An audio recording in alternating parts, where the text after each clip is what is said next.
우리 지난 시간에 같은 본문 가지고 인간적으로는 도무지 불가능한 일을 가능케 하신 하나님, 또 그 일을 이루어 가시는 하나님에 대해서 생각해 보았습니다. 그런데 오늘 이 말씀 속에서 우리는 하나님께서는 우리 힘으로는 도무지 불가능한 일들을 가능케 하시고 이루어 가신다라는 교훈뿐만 아니라 또 한 가지 우리에게 중요한 교훈을 줍니다. 그것은 무엇입니까? 하나님께서 이루신 일을 하나님께서 이루셨다고 고백할 수 있어야 한다. 하나님께서 이루신 일 앞에서 하나님께서 그 일을 이루셨다고 인정하면서 하나님께 감사할 수 있어야 한다. 하나님이 이루신 일로 인하여 하나님께 영광을 돌릴 수 있어야 한다는 것이 너무 당연한 일이죠. 하나님이 하셨으니까 하나님이 하셨다고 고백하고, 하나님이 하셨으니까 하나님께 감사하고, 하나님이 하셨으니까 하나님께 영광을 돌리는 것, 너무 당연한 일이. 그런데 문제는 이처럼 당연한 일을 행하고도 마치 무슨 특별한 일을 한 것처럼 자랑하려고 하는, 교만해지는 그런 사람들이 있다는 것이.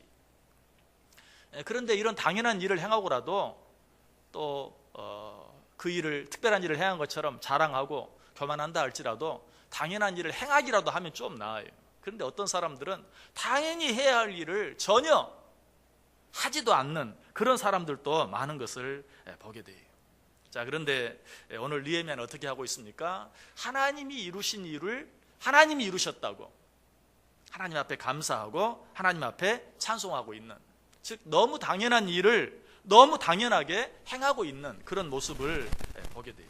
그는 완성된 예루살렘 성을 바라보면서 그것은 자신이 이룬 일이 아니다, 하나님이 이루셨다라고 분명히 인정하죠. 16절 뒷부분 보세요. 우리 하나님께서 이 역사를 이루신 것을 알미니라. 이 일은 내가 이룬 것이 아니다, 하나님이 이루셨다. 그 일은 이 일을 반대하는 자들까지도 분명히 안다라고 고백하고 있는 것을 보게 돼요. 여러분, 느헤미야의 이런 태도는 오늘 본문에서만 보는 것은 아니죠. 느헤미야가 예루살렘 성 중건을 시작할 때부터 그는 이렇게 고백했던, 그 안에는 이런 믿음이 있었던 것을 분명히 보게 됩니다. 자, 다시 한번 이전에 생각했던 말씀으로 돌아가 보겠습니다. 자, 예루살렘 성을 재건하는 일, 여러분 이 일이 가능한 일이라고 그랬어요? 불가능한 일이라고 그랬어요? 처음부터 불가능했어요. 예루살렘 성 재건을 허락받는 일부터 이 일은 불가능한 일이었어요. 그럼에도 불구하고 느헤미야는 이 일을 아닥사스다 왕에게 요청했습니다. 그런데 궁금하게 아닥사스다 왕이 그 일을 허락해 주는 거예요. 또 그 일을 도울 수 있는 물자까지도 내주는 것이에요. 또 그곳까지 안전하게 도착할 수 있도록 통행증까지 만들어주는 것입니다. 이 일을 보면서 여러분 같으면 어떤 생각을 하겠습니까? 야, 내가 정말 보통 사람이 아니야. 내가 정말 대단하구나. 내 정치술이 정말 대단하구나. 아니, 내 언변이 정말 대단하구나. 내가 도대체 뭘 어떻게 했길래 아닥사스다 왕의 마음이 저렇게 돌아선단 말이냐. 아마 스스로 교만해질 수 있을 거예요. 자기 자신이 그만큼 위대하고 똑똑하다고 자랑할 수도 있었을 거예요. 그러나 느헤미야는 그 일 앞에서도 어떻게 했습니까? 느헤미야서 2장 8절에 보면 내 하나님의 선한 손이 나를 도우심으로 왕이 허락했다. 내가 한 것이 아니다. 하나님의 선한 손이 도우심으로 도무지 허락할 수 없는 일을 왕이 허락해 주었다라고 하나님께 영광을 돌리는 것이. 자, 이 일이 어떤 일이라고요? 당연한 일이. 왜? 하나님이 하셨기 때문에. 지금 느헤미야는 처음부터 그리고 이 일이 마쳐진 지금까지 당연한 일을 당연한 일로 알고 행하고 있는 것을 보게 돼요. 그런데 우리들은 어떻다고요? 당연한 일을 행하면서도, 당연한 일들을 보면서도 그 일로 인해서 하나님 앞에 감사하지 못하고, 내가 그 일에 감사하면서도 무슨 특별한 일을 하는 것처럼 생색을 내고 또 자랑하기를 좋아하는 우리들의 모습을 볼 때가 참 많아요. 또 어떤 사람들이 이 일을 시작할 때는 하나님께 감사할 줄도 알고 하나님께 맡길 줄도 알고, 그러나 그 일이 잘 맞춰졌을 때는 그 일을 하나님이 하셨다는 거 다 잊어버리고, 아니 알면서도 오히려 모르는 체 하면서 자기가 이룬 것처럼 그 일로 인해 교만하고 자랑하고, 또 그 모든 공로를 자기에게 돌리고 자기가 영광을 받으려고 하는 그런 일들이 너무나 많아요. 그렇게 하다가 망했던 대표적인 한 사람이 있죠. 누구입니까? 느부갓네살 왕이. 느부갓네살 왕은 자기가 지어놓은 화려한 궁궐을 보면서 그가 뭐라고 말합니까? 이 큰 바벨론은 내가 능력과 권세로 건설하여 나의 도성으로 삼고 이것으로 내 위엄의 영광을 나타낸 것이 아니냐. 이 아름다운 바벨론을 누가 지었느냐? 내가 내 능력과 권세로 지은 것이 아니냐 라고 자기 능력을 자랑하고 저 자기 영광을 드러내는 것을, 자, 그 말이 채 끝나기도 전에 하늘로부터 어떤 음성이 들렸습니까? 이 말이 아직도 나 왕의 입에 있을 때에 하늘에서 소리가 내려 이르되 느부갓네살 왕아, 내게 말하노니 나라의 왕위가 내게서 떠났느니라. 내가 사람에게서 쫓겨나서 들짐승과 함께 살면서 소처럼 풀을 먹을 것이요 이와 같이 7대를 지내서 지극히 높으신 이가 사람의 나라를 다스리시며 자기의 뜻대로 그것을 누구에게든지 주시는 줄을 알기까지 이르리라. 이 바벨론을 보라. 누가 이 일을 행했느냐? 내가 내 능력과 권세로 한 것이 아니냐. 그 말이 왕의 입에서 채 끝나기도 전에 하나님께서 그에게 말씀하시는데 뭐라고 말해요? 내 위가 너에게서 떠납니다. 하나님이 더 이상 그와 함께하지 아니하는 것을 보게 돼요. 그리고 하나님의 이 음성이 또 채 끝나기도 전에 어떻게 됩니까? 그 일이 그대로 느부갓네살 왕에게 임하는 것을 보게 돼요. 바로 그때에 이 일이 나 느부갓네살에게 응함으로 내가 사람에게서 쫓겨나서 소처럼 풀을 먹으며 몸이 하늘 이슬에 졌고 머리털이 독수리 털과 같이 자랐고 손톱은 새 발톱과 같이 되었다. 비가 옥수같이 쏟아지는 날에 들판에서 풀을 뜯고 있는 소를 보면 어때요? 얼마나 처량합니까? 아무리 원래 들판에서 그렇게 풀을 뜯는 소라 할지라도 비가 그렇게 쏟아지는데 그 가운데서 풀을 뜯고 있는 모습을 보면 참 불쌍하고 처량해 보여요. 새들도 마찬가지.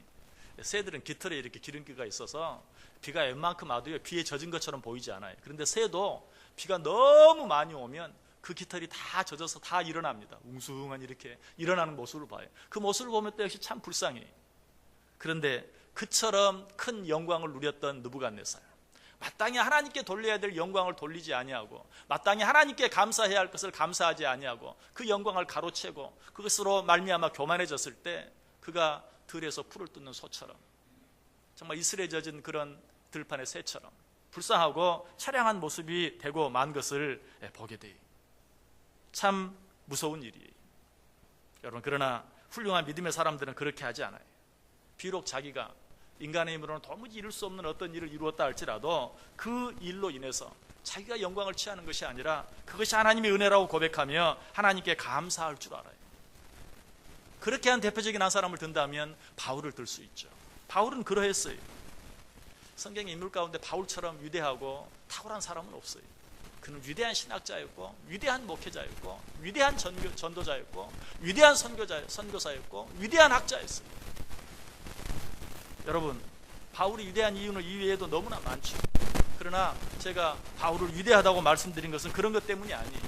바울은 그처럼 탁월한 사람이었음에도 불구하고 모든 것이 하나님의 은혜라고 인정하고 하나님께 영광을 돌릴 줄 알고 하나님께 감사할 줄 아는 자였어요.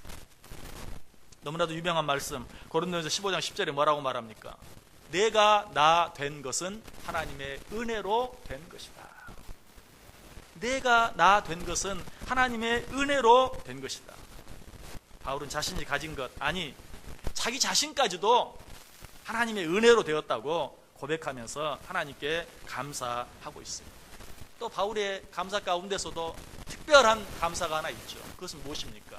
자기가 하나님을 위해서 한 모든 수고까지도 자랑한 것이 아니라 오히려 하나님 앞에 감사하는, 고린도서 15장 10절 뒷부분에 나와요. 내가 모든 사도보다 더 많이 수고하였으나 내가 한 것이 아니요 오직 나와 함께 하신 하나님의 은혜로라.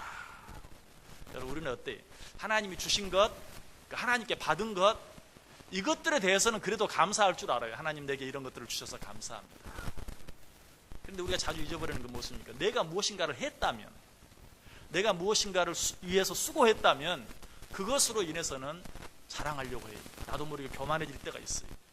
그러나 바울은 어떻게 해요? 하나님이 주신 것 생각하면서 나의 나된 것은 하나님의 은혜입니다 라고 고백할 뿐만 아니라 내가 수고한 모든 것까지도 하나님의 은혜였습니다.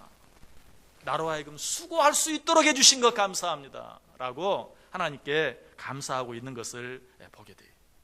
이런 바울의 감사는 디모데전서 1장에도 나와요. 디모데전서 1장 12절에 보면 나를 능하게 하신 그리스도 예수 우리 주께 내가 감사함은 나를 충성되이 여겨 내게 직분을 맡기십니다.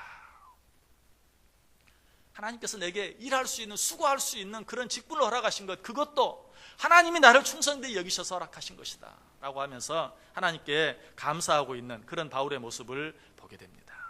자, 그런데 느헤미야도 어때요? 감사하는 일에 있어서만큼은 이 바울에게 뒤지지 않아요. 느헤미야도 자기가 이루어 놓은 그 엄청난 일, 정말 도무지 이룰 수 없는, 도무지 가능하지 않았던 그런 일을 단 52일 만에 이루어 놓고도 그 일로 인해서 어때요? 내가 이루었다라고 말하지 아니하고 그 모든 영광을 하나님께 돌리고 있는 것을 보게 돼요. 그렇게 했을 때 어떻게 됩니까? 느헤미야를 하나님이 더 크게 사용하시고 느헤미야의 모든 일들이 더 형통하게 되는 것을 보게 돼요. 여러분, 오늘 본문을 보면요, 느헤미야서는 사실 여기서 끝나야 돼요. 예루살렘 재건을 주제로 하고 있는 느헤미야서, 정말 기적적으로 시작해서 기적적으로 끝이 났어요. 52일 만에 끝이 났어요. 그러면 느헤미야서는 여기서 끝나야 돼요. 그런데 사실은 앞으로 남아있는 장이 더 길어요. 느헤미야는 13장까지 계속돼요. 예루살렘 성 재건을 주제로 한 이 책이 예루살렘 성 재건이 완성된 뒤에도 더 놀라운 말씀들로 채워질 수 있었던 이유가 무엇인가?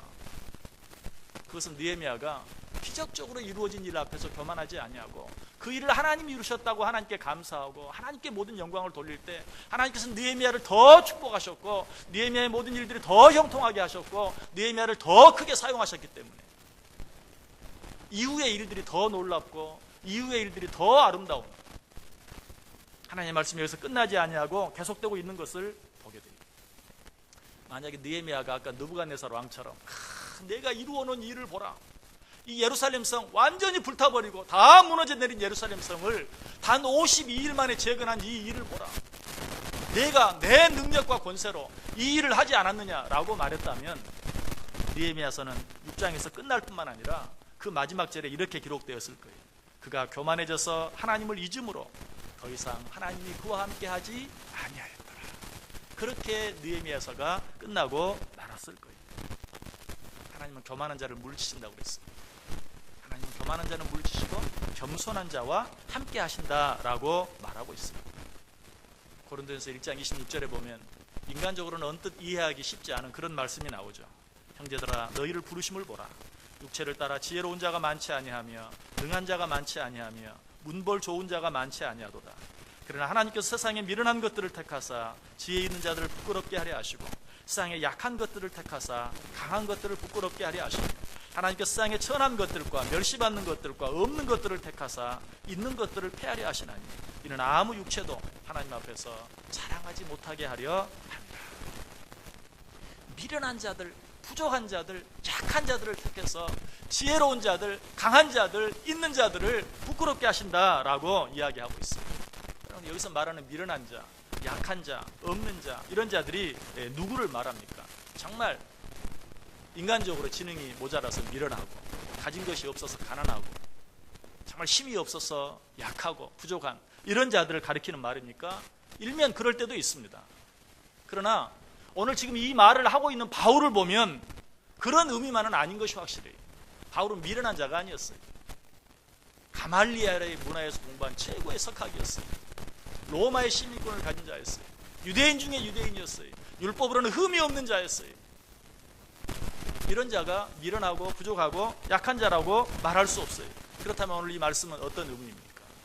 마땅히 자신을 드러낼 수 있고 마땅히 자신을 자랑할 만하고 마땅히 자기의 영광을 취할 만한데도 불구하고 그런 것과는 전혀 상관없는 사람처럼 하나님 앞에서 사람 앞에서 겸손할 수 있는, 그리고 그 모든 일로 인해서 하나님께 감사하고 찬송할 수 있는 겸손한 사람, 자기를 한없이 낮출 줄 아는 사람, 이런 자가 성경이 말하는 미련한 자, 약한 자, 부족한 자예요. 그렇죠? 정말 자기 이름 한번 드러낼 만한데도 드러내지 않고 이 일은 하나님이 이루셨다고 말하는데 인간적으로는 미련한 자예요. 인간적으로는 어떻죠? 우리에게 기회가 오면 그 기회를 붙잡을 줄 알아야 돼요. 기회가 오면 그 기회를 활용할 줄 알아야 돼요. 그럼에도 불구하고 자기가 이루어놓은 일 앞에서도 자기가 이룬 것이 아니라고 하나님이 하셨다고 뒤로 빠질 줄 알고 자기를 감출 줄 아는 미련한 자가 인간적으로는 미련한 자고 약한 자예요. 그러나 하나님은 그런 자를 사랑하시고 그런 자와 함께 하시고 그런 자를 더 놀랍게 쓰신다라고 말하고 있어요. 느헤미야가 바로 그런 사람이었어요. 그래서 하나님께서는 그를 거기에서 끝내지 아니하시고 그와 더 함께 하시고 그를 더 크게 사용하시는 것이, 여러분 이렇게 행하는 느헤미야 앞에서 사람들은 어떻게 됩니까? 16절 보세요. 우리의 모든 대적과 주위에 있는 이방 사람들이 이를 듣고 다 두려워하여 크게 낙담하였으니 그들이 우리 하나님께서 이 역사를 이루신 것을 알미니라. 여러분 언제 사람들이 우리를 두려워하는 줄 아세요? 내가 했다고 뻐기고 자랑하고 고개를 쳐들 때 사람들이 우리를 무서워하고 두려워하는 게 아니, 일명 그런 것처럼 보일 때가 있어요. 그러나 정말 사람들이 우리를 두려워하는 것은 내가 하고도 내가 하지 않은 것처럼 겸손할 줄 아는, 내가 하고도 하나님이 하신 것이라고 하나님이 돕지 아니하시면 이를 이룰 수 없었나라고 겸손해 할 줄 아는 이런 모습 앞에서 사람들이 우리를 두려워하는 것입니다. 왜 현대인들이 하나님 믿는 사람들을 두려워하지 않을까요? 왜 현대인들이 하나님의 교회를 두려워하지 않을까요? 우리는 지극히 적은 것 하나를 하고도 내가 한 것처럼 드러내기를 좋아하고 자랑하기를 좋아하고 생색내기를 좋아하고 그 영광을 내가 취하려고 하고, 그럴 때 사람들은 절대로 우리를 두려워하지 않아요. 오히려 우리를 무시해요. 우리를 욕해요. 그런 일들 앞에서도 모든 영광을 하나님께 돌릴 줄 알고 나는 정말 뒤로 빠질 줄 아는, 조용히 무릎 꿇을 수 있는, 조용히 고개를 숙일 줄 아는 그런 겸손함이 있을 때 비로소 사람들은 우리 앞에서 두려워하고 하나님의 교회를 두려워할 줄 알고 한 걸음 더 나아가 하나님을 두려워하게 된다는 사실이. 여러분 하나님께서 여러분들이 주신 것들이 있습니까? 하나님이 여러분들에게 맡기신 것이 있습니까? 그 일로 인해서 하나님이 주셨다고, 하나님이 맡기셨다고, 하나님이 하셨다고 하나님께 감사할 수 있기 바랍니다. 여러분 그런데 우리가 우리에게 주어진 모든 것들로 인해서 감사해야 될 보다 중요한 이유가 있어요. 그것은 무엇입니까? 하나님이 제 아무리 귀하고 아름다운 것들을 우리에게 주신다 할지라도 그것으로 인해 감사하지 아니하면 그것은 절대로 우리에게 축복이 되지 않기 때문에 그런 것입니다. 여러분 어떤 일을 이루는 것과 그 일을 이룬 것으로 인하여 기쁨을 누리는 것은 별개예요. 우리가 생각했을 때는 내가 이 일을 하면 얼마나 좋을까, 그 일을 이루는 것과 그 일로 인한 기쁨은 저절로 따라오는 것처럼 생각할 줄 몰라요. 그러나 그렇지 않아요.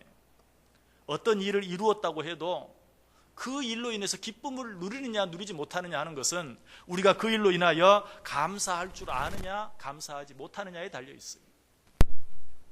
하나님께서 아무리 우리의 귀한 것들을 주셔도 그것이 진정으로 우리에게 축복이 되느냐 축복이 되지 않느냐 하는 것은 그 일로 인해서 우리가 하나님께 감사하느냐 감사하지 않느냐에 달려 있어요. 이 사실을 가장 잘 보여주는 사건이 누가복음 17장에 나온 열 나병 환자의 사건이죠. 거기에 보면 10명의 나병 환자들이 나와요. 예수님이 자기들 앞을 지나간다는 소식을 듣고 예수여 예수여 우리의 병을 고쳐주소서 라고 나와 외치면서 병 고쳐달라고 소리칩니다. 그때 예수님께서 그들의 병을 고쳐주시죠. 10사람 모두가 나병으로부터 깨끗함을 얻어요. 그런데 그 일로 인해서 예수님께 돌아와 감사한 사람은 몇 사람이었습니까? 한 사람밖에 없었던 것을 보게 돼요. 그때 예수님께서 그 나병 환자에게 뭐라고 말하죠? 10명이 다 병 고침 받지 않았느냐? 나머지 9은 어디 있느냐라고 말하는 것을 보게 돼요. 여러분 왜 9사람은 예수님 앞에 다시 와서 병 고친 것으로 인해 감사하지 못했을까요? 왜 한 사람만 예수님 앞에 와서 자기의 병 나은 것을 인하여 감사했을까요? 우리가 분명하게 알 수 있는 것은 9사람은 자기들에게 그 병 고침 받을 만한 자격이 있었다고 생각했을 거예요. 내가 그동안 얼마나 병 고침 받기를 간절히 소원했느냐, 예수님께서 우리 앞을 지나간다고 할 때 우리가 얼마나 큰 소리로 외쳤느냐, 그로 말미암아서 내가 내 병 고침을 받았다. 그런데 나머지 한 사람은 아마도 자기는 병 고침 받을 자격이 없다라고 생각했을 거예요. 그럼에도 불구하고 예수님께서 은혜로 자기를 사랑하심으로 자기의 병을 고쳐주셨다라는 마음을 가졌기 때문에 그는 병 고침 받은 후에 예수님께 나와서 감사할 수 있었어요. 여러분 이것이 단순히 저의 생각입니까? 단순히 저의 짐작입니까? 아니, 성경이 그 사실을 분명히 이야기해요. 누가복음 17장 15절 16절에 보면 그 중에 한 사람이 자기가 낳은 것을 보고 큰 소리로 하나님께 영광을 돌리며 돌아와 예수의 발 아래에 엎드려 감사하니 그는 사마리아 사람이라. 다른 사람들은 다 유대인들이었어요. 그들은 내가 하나님 앞에 기도하면 하나님이 들어주시고, 하나님이 내 기도 들어주시지 않으면 누구 기도를 들어주시겠는가, 하나님이 나를 사랑해 주지 않으면 누구를 사랑하시겠는가 하는 그런 마음의 교만함이 있었어요. 그러나 사마리아 사람은 하나님 주님 앞에 나와서 병 고쳐달라고 외치면서도 사람들도 나를 상종해 주려고 하지 않는데, 사람들도 내 곁에 오려고 하지 않는데, 사마리아인이라는 이유 때문에도 우리를 상종하지 않는데, 나는 사마리아인일 뿐만 아니라 세상 모든 사람들이 무서워하는 나병을 가진 사람인데 누가 나와 함께 해주겠는가. 그런데 예수님께서 그 병을 고쳐주셨어요. 그는 그때 주님 앞에 나와 감사하지 않을 수 없었어요. 내가 이런 병이 없다 할지라도 사람들은 나를 무시하고 나와 함께하지 않습니다. 나는 그런 사마리아인입니다. 나는 사마리아인 중에서도 나병을 가진 자입니다. 그런데 주님께서는 나를 모르는 채 아니하시고 내 병을 고쳐주셨습니다. 감사합니다. 우리가 감사하지 못하는 이유가 뭐예요? 내가 어떤 은혜를 받고도 축복을 받고도 나는 그런 은혜와 축복을 받을 만한 자격이 있다고 생각하는 거예요. 내가 그만한 일을 했다고 생각하는 거예요. 그런 자들은 하나님 앞에 감사하지 못해요. 예수님께서도 오늘 그 사실을 분명하게 이야기합니다. 누가복음 17장 17절 18절에 보면 예수께서 대답하여 이르시되 10사람이 다 깨끗함을 받지 아니하였느냐? 그 9은 어디 있느냐? 이 이방인 외에는 하나님께 영광을 돌리러 돌아온 자가 없느냐? 여기서 왜 예수님께서 이 이방인 외에는 이라고 말했을까요? 모든 사람들이 하나님의 은혜를 받기에 합당치 못하다고 생각하는 이 이방인 외에는 하나님 앞에 감사하러 온 자가 없느냐? 여러분은 어떻게 생각하십니까? 여러분이 받아 누리고 살아가는 모든 은혜와 축복이 당연한 것이라고 생각합니까? 내가 이런 은혜와 축복을 받지 못하면 누가 받겠는가? 라고 생각하고 있지는 않습니까? 그렇게 생각하는 순간에 하나님 우리에게 주신 그 은혜와 축복은 은혜가 되고 축복이 되는 것이 아니라 저주가 될 수밖에 없어요. 하나님 주신 모든 축복은 하나님의 축복인 줄 알고 감사할 때만 축복이 되는 것이, 이 세상에 축복된 일과 저주의 일이 따로 있는 게 아니, 모든 일 앞에서 감사하면 그것은 축복이 돼요. 그러나 제 아무리 좋은 일이라도 감사하지 아니하면 저주가 돼요. 그래서 성경이 말해요. 모든 것을 감사함으로 받으면 버릴 것이 없다. 설령 힘들고 어려운 일까지도 감사함으로 받으면 축복이 돼요. 그러나 제 아무리 좋은 일이라도 감사하지 못하면 저주가 될 수밖에 없어요. 역시 누가복음 17장에 나온 그 10명의 나병 환자를 통해서 우리는 그 사실을 분명히 알게 돼요. 자, 9사람이 나병을 가지고 있을 때는 어때요? 주님 앞에 찾아 나와서 주여 나를 도와주옵소서, 내 병을 치료해 주옵소서라고 외칠 수 있는 필요가 있었어요. 외쳐야 하는 필요가 있었어요. 외쳐야 할 이유가 있었어요. 그런데 그 나병을 치료받고 난 후에는 어때요? 주님 앞에 나올 이유가 없어졌어요. 주님을 찾을 이유가 없어졌어요. 이제는 빠이빠이. 그러나 주님 앞에 나와서 감사한 나머지 한 명의 나병 환자, 이 사마리아인, 그는 어떠했습니까? 주님 앞에 나와서 자기에게 주신 은혜로 인하여 진정으로 감사했을 때 예수님께서 그를 향해 뭐라고 말합니까? 그에게 이르시되 일어나 가라, 내 믿음이 너를 구원하였느니라. 9명의 나병 환자는 하나님이 주신 은혜에 대해서 감사하지 못함으로 말미암아서 하나님과는 상관없는 사람이 되고 말았어요. 예수님과는 상관없는 사람이 되고 말았어요. 예수님을 떠나게 되고 말았어요.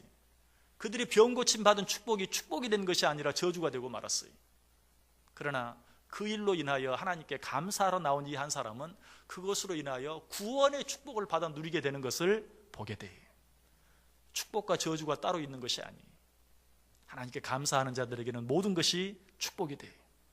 그러나 감사하지 못하는 자들에게는 모든 것이 저주가 될 수밖에 없는 것이. 여러분에게 주어진 삶을 어떻게 살기를 원하십니까? 하나님이 우리에게 축복을 주시면 주실수록 하나님과 점점 더 멀어지는 자들이 되기를 원하십니까? 하나님을 점점 더 모르는 채 하는 자들이 되기를 원하십니까? 힘들고 어려울 때만 하나님 앞에 나와 기도하고 간구하고 하나님의 도움을 요청하는 그런 자들이 되기를 원하십니까? 그렇다면 하나님께서 우리들에게 어려운 일을 계속 주실 수밖에 없어요. 왜? 어려운 일을 주면 가까이 나아오고 좋은 일을 주면 하나님 앞에 감사하지 아니하고 하나님과 멀어진다면 하나님께서는 우리를 가까이 하시길 원하시기 때문에 어려운 일을 계속해서 주실 수밖에 없는 것이. 여러분, 하나님의 더 놀라운 은혜와 축복을 받아 누리길 원하세요? 모든 축복 앞에서 하나님이 주셨다고 하나님 앞에 감사해 보세요. 그렇게 할 때 축복이 축복되고 축복이 더 큰 축복이 되어서 우리에게 돌아오는 것이, 종은 울을 때까지 종이 아니다. 노래는 입으로 부를 때까지 노래가 아니다. 여러분, 하나님 우리에게 주신 축복도 마찬가지. 그 축복에 대해서 감사하기 전까지는 축복이 아니에요. 축복은 오직 하나님께 감사할 때만 축복되는 것이. 하나님께서 어떤 일들을 이루셨습니까? 하나님께서 여러분들에게 어떤 것들을 주셨습니까? 하나님이 여러분들에게 주시고 하나님이 이루신 그 모든 일들 앞에서 오늘 느헤미야처럼 하나님이 이 일을 이루셨도다, 하나님께 감사하실 수 있기를 바랍니다. 하나님께 모든 영광 돌리실 수 있기를 바랍니다. 그래서 하나님께서 여러분에게 주신 모든 은혜와 축복이 진정한 은혜가 되고 진정한 축복이 되는 은혜를 누리며 살 수 있기를 주님의 이름으로 간절히 축원합니다. 기도하겠습니다. 사랑과 은혜가 충만하신 하나님 감사합니다. 또 한 번 하나님이 우리에게 주신 은혜를 생각하게 하시고 그 은혜 앞에 감사할 수 있게 하시니 감사합니다. 느헤미야가 그러했던 것처럼 지금까지 하나님께서 우리와 함께 하시고 우리를 통해 이루신 그 모든 일들 앞에서 하나님이 이루셨다고 하나님께 감사하고 하나님께 찬송하고 하나님께 모든 영광을 돌려드림으로 하나님이 내게 주신 모든 은혜와 축복이 진정한 축복이 되는 은혜를 누리며 살게 하여 주옵소서. 예수님의 이름으로 기도드리옵나이다. 아멘.